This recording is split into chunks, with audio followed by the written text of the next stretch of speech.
Jesus loved food. He also enjoyed joining others for a meal. Luke loved writing about food and about meals. Both food and the gathering of people for meals play an important role in the book of Luke. Luke wrote about more than one meal that Jesus had shared with Pharisees. He also wrote about Jesus eating with tax collectors in Luke 5. In Luke 7, the Pharisees accused Jesus of being a glutton and a drunkard. And in Luke 9, there is recorded a great miracle that occurred when Jesus fed 5,000 people with 5 loaves and 2 fishes. Chapter 22 of the book of Luke records a Eucharist meal with Jesus and his disciples sharing food for the last time before Jesus was arrested. And after the resurrection, the disciples did not know Jesus when they first saw him. The critical point came when he sat down and broke bread with them in Luke 24.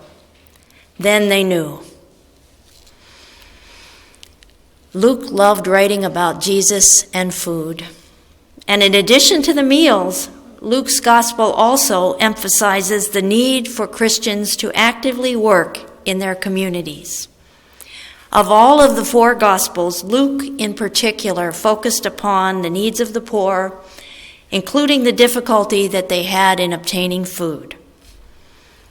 Meals were important in Jesus' time, and clearly Jesus used them as opportunities to interact with opponents, to grow closer to friends, and to nourish both bodies and souls. Now, when I first read this scripture from today, I had to wonder, does it really make sense for Jesus to be joining the Pharisees for supper? And the answer is maybe. The term Pharisee is derived from an Aramaic word which means separate ones. This group got organized about 300 years before Jesus arrived on earth, at a time when Greek influence was very, very great in Israel. The Greeks were changing the Jewish culture and the Jewish religion, and it disturbed the Pharisees very much. They wanted to preserve their culture, and they wanted especially to preserve their religion. So they essentially withdrew from the popular secular society. They studied the Jewish law, and they developed a new set of rules for keeping it. For example, the law of Moses says, "Remember the Sabbath day and keep it holy." The Pharisees made rules that detailed exactly how that was to be accomplished. For example, they decided that absolutely no work was to be done on the Sabbath day, and especially no harvesting or field work. They added rule after rule after rule until the Pharisees ended up with literally thousands of regulations. And none of these rules were written down initially. They were all passed on orally, but even though they weren't written down anywhere, everyone was still expected to keep them to the letter. Eventually, when the rules did get written down, the Pharisees ended up with a document called the Mishnah, which is over 250 pages of rules. Think about that. Keeping 250 pages of rules every day in your daily life. Doesn't sound easy, does it? Why would the Pharisees invite Jesus to dinner? They were often opponents of Jesus, and many of them came to see Jesus as a threat because he didn't share their emphasis upon strict observation of Jewish law. They'd been told about the miracles that Jesus had performed, and they heard that some people felt that Jesus was the Messiah, and they were worried that the presence of Jesus would upset the delicate political structure that included a Jewish king and a Roman governor. They were also upset because Jesus had a softer approach to keeping the Sabbath rules, and that really, really bothered them. So they set him up. They invited him to a Sabbath dinner, hoping that he would perform some miracle of healing or commit some other inappropriate act, and then they could get him. Why would Jesus accept? Well, as I said before, he enjoyed meals. Also, he knew that not all of the Pharisees were unreachable, and this was an opportunity for him to provide guidance and to reach out. He wanted a chance to try and get people to understand, especially the Pharisees. And he also wanted to observe how they lived their lives. To Jesus, meals were about feeding the soul as much as about feeding the body. And they were about creating lasting relationships. So I imagine that Jesus went to this meal hoping that he could reach at least one of the guests who were there. Jesus really wasn't concerned about the possibility of getting caught doing something inappropriate on the Sabbath day. Even though he was being watched, Jesus set aside the Sabbath rules to help a man with dropsy whom he met on the roadway as he traveled to dinner. He was walking to the meal. This man was there. And basically, dropsy is a great accumulation of fluid in the arms and legs, and it can be caused by any number of things, including maybe heart failure or an infection. But Jesus saw this man and the suffering that he was having to bear, and Jesus healed him, demonstrating that the absolute restriction against working on the Sabbath really wasn't practical.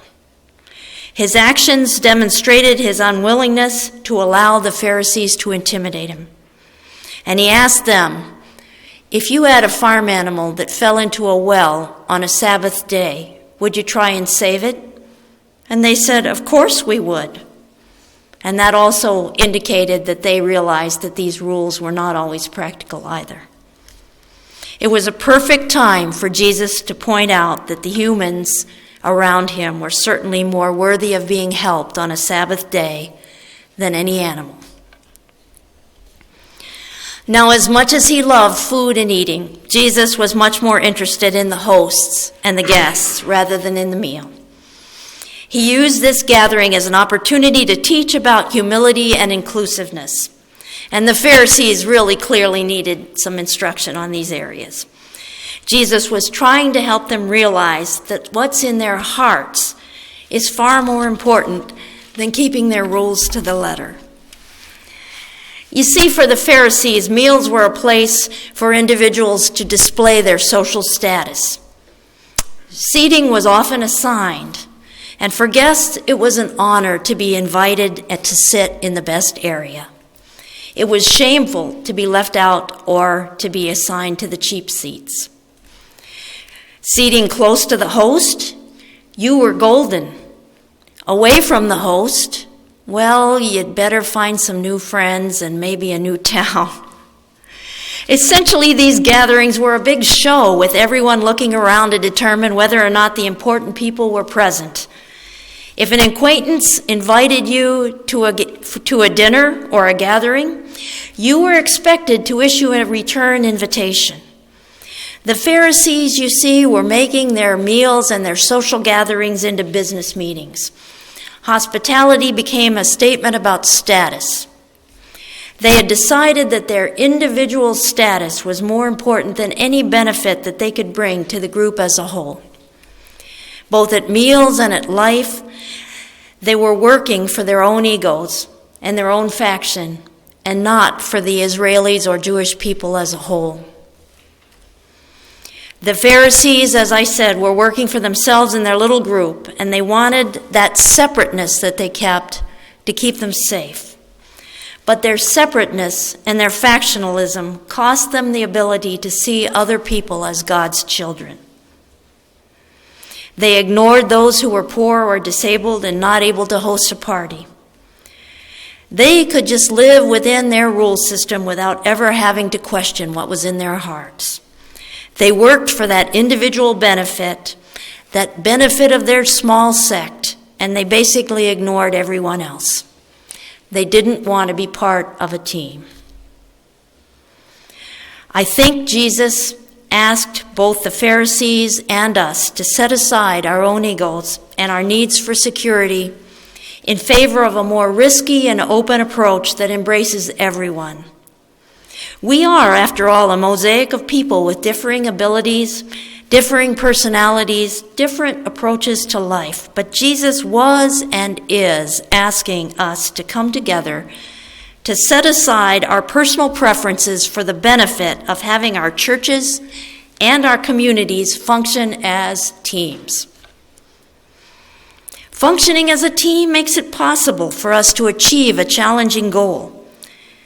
It is a major problem when team members seek out individual recognition and attention at the expense of the team. Individual needs are important, but the most important point is to strive as a team to achieve the goals of the team. At times we can convince ourselves that the team isn't really that important. We can say, well, I don't really care about the team. But if the team loses, everyone loses. The Pharisees were looking after their own desires. They didn't have any concept of working as a team. Does anybody here remember the movie Hoosiers? A few people remember Hoosiers. Okay. It was a movie set in Indiana during the 1950s. I'll bring the rest of you up to speed with it. And it starred Gene Hackman as a basketball coach named Norman Dale. Norman was the new basketball coach in Hickory, Indiana, a tiny town with a high school enrollment of 64 students. As one of the fellow teachers at Hickory High put it, "This place doesn't even appear on most state maps," she said. Norman was in Hickory because of a troubled past that had ruined his career as a college-level coach. And as he started coaching the players of Hickory, they didn't really trust Norman, and they failed to pay attention to his instructions. They didn't act like a team. The team played their first game, and in that game, one of the more skilled players refused to pass the ball to any of the other players. He refused to work the ball inside, and instead what he did was time after time took the long shot for himself. Now this student was a pretty good player, so this practice of his brought cheers from the crowd, and he scored lots of points. But it wasn't the strategy that allowed the players to work together as a team and to be the absolute best that they could be.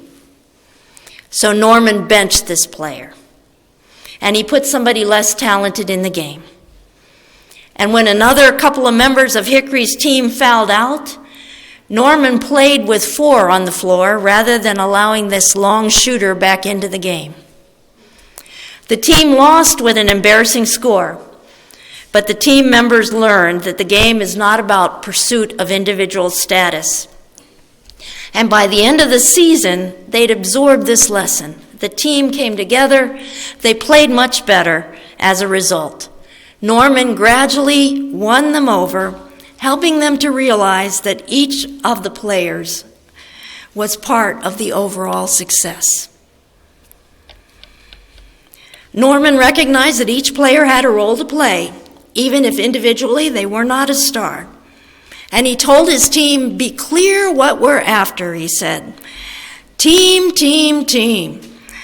The 5 players on the floor function as one single unit. No one more important than the other. Team, team, team. And it's kind of interesting because early in the movie, Norman himself, the coach, was a bit of a Pharisee. He told the townspeople that his practices were closed and he refused any of their advice. And he told his team, "What I say on this basketball court is the law," and he wouldn't listen to their advice. But as the movie progressed, Norman began to listen to his players' wisdom, and by the end, he even allowed them to make a critical alteration to his strategy for winning the state championship game. Norman had become less of a Pharisee. The players had learned how to be a team. They functioned as a unit, even though they didn't always agree, even though their abilities varied significantly, even though they sometimes didn't get along. They were a team, and as a result, they won the state championship game against a much larger and wealthier school. Now, the team concept is important in sports. but it's every bit as critical to the life of the church. A church working as a team can do God's work. If, however, the members of a church are focused more upon their personal goals, then the church falters. The church can become a team by working together, pursuing a plan that God provides. The team happens when we decide that the success of our church is more important than our individual status within that church. The team happens when we let small issues go and commit ourselves to working on the big issues, all with one mission in mind. The team happens when we realize that we function as one, the stars, the less capable, and everyone in between, no one more important than the other. Does being a team mean that we can never disagree? Well, no. We can disagree because we trust each other enough to speak honestly. It does mean that we always focus upon what's important for the team or the church, even if it means giving up some of our individual preferences. The team happens when at times we purposefully humble ourselves in order to allow another person to claim the spotlight. On the other hand, we lose our team status when we put more importance upon our own preferences than upon the well-being of the whole. When we quit working as a team, we lose the ability to work the problems and pursue the goals that God has in mind for us. We don't want to lose that team. We want to find a way to work together, to focus on the big issues, to let the rigid customs go when necessary. We want to reach out and help when it's necessary, no matter what time it is. We want to function as a unit, no one more important than the other. We didn't get a chance to read all of Luke 14 today, but further along, Jesus taught that team formation in spiritual settings means extending our love to include those who are left out of the game. And we did read about inviting poor people or those who are unable to issue a reciprocal invitation to our meals. We should be doing these things.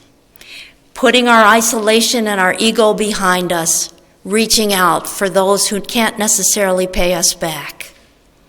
Let's be clear what we're after. Team, team, team.